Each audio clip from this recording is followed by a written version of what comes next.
वक्फ board की chairperson Darakhshan रबी ने के चंदनवाड़ी में जामा मस्जिद और शॉपिंग कॉम्प्लेक्स का दौरा किया। इस मौके पर बात करते हुए उन्होंने कहा कि वक्फ बोर्ड वक्फ इमलाक के तहफ़्फ़ुज़ का खास ध्यान रखे हुए है। उन्होंने कहा कि बोर्ड की तरजीहात में शामिल है कि वक्फ की जहां जहां जायदाद है, अगर वो खस्ताहाली का शिकार है तो उन्हें असर नौ तामीर किया जाए।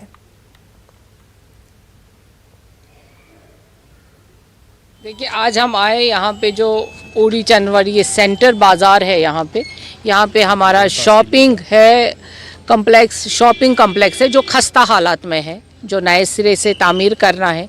यहाँ पे मस्जिद शरीफ है जो पुरानी है, उसकी तामीर के लिए यहाँ की कमेटी हमारे पास आई थी, यहाँ के लोग आए थे।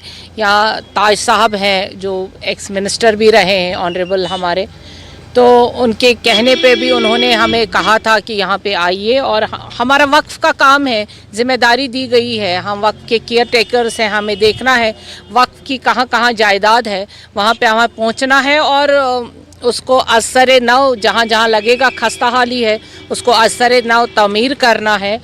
और लोगों का आज की डेट में बहुत ताउन है वक्फ के साथ, और दिल खोल के सारे यहाँ पे मैंने कुछ नौजवानों को देखा दिल खोल, जो बुज़ुर्ग हमारे हैं, सारे जितने भी लोग हैं, सबों ने कहा कि हम तरक्की और तामीर और तरक्की में अब वक्फ के साथ साथ हैं। इंशाअल्लाह रहमान आपके सामने वो सारी चीज़ें आ जाएंगी जो हम नए सिरे से करना चाहते हैं।